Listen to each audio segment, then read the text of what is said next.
So we were walking with this drunk guy from Moldova. He just was walking down the street with us, kind of fighting with people that were behind us, and then as we were walking down the street, he started walking into this house that we didn't know.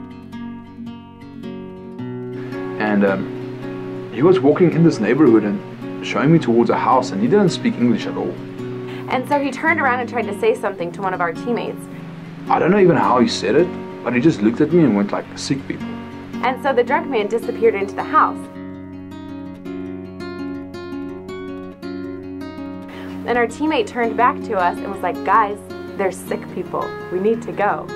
I just really felt God led me to that, and he was like, go listen to that man. So I called my team members. I told them, guys, there are sick people there. We have to go there.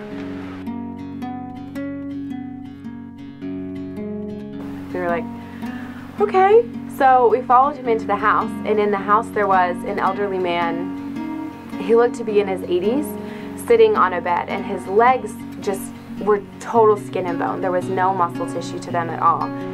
And the drunk guy told us, like, through one of our interpreters, that this guy's really, really sick, if I could pray for him. And so my team was standing around, and I put my hands on this guy, and I started praying for his legs. And to be honest, I didn't even really know what to pray. Like every now and then I just felt God telling me, pray for the veins, pray for blood circulation. So I prayed for those things, and after the first time I prayed, I asked this guy, or our translator, to ask him, did you experience anything while we were praying? And he's like, his eyes are like all awake. He's like, yeah. My legs have been dead for 8 months. I cannot feel in them, but there's heat that came into my legs when you guys prayed. He was explaining that he was feeling heat in his legs. And we're like, okay, let's keep praying. And we kept praying, and as we kept praying, he kept feeling more and more things. He decided he wanted to try to stand up, and he hadn't stood up in 7 months. And one of our teammates tried to help him up, and he like put his hand down and said like, no, I can do it on my own. And he stood up, and he walked a few like steps. He turned around, walked back, and sat down on the bed. And we were so happy. And the whole time while I was praying for him, I didn't ask the translator to translate while I was praying. And then one of our teammates started talking to him and had our translator translate. And just pray with him and say that God really loves you, and Jesus forgives you no matter what you've ever done in your life.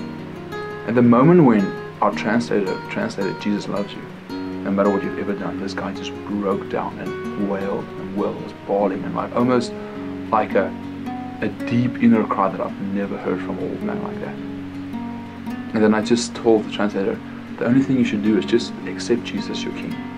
And all of a sudden, like after he said that, this man is like screaming out some words in Russian, and I'm asking our translator, what is he saying? And he's saying Jesus is king, Jesus is king, Jesus is king. Just he was sobbing and saying that like, Jesus is my king, Jesus is my king. And we didn't know at that point, but we found out afterwards that this man had been in prison, and he would have still been in prison if he weren't sick. That he would have been in prison for the rest of his life, but they sent him home to die because he was too sick.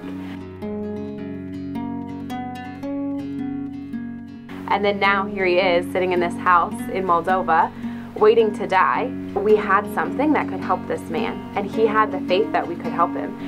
An old man that probably lived his whole life of crime, that was in prison, sentenced to die, and in the last moments of his life, God came and redeemed him.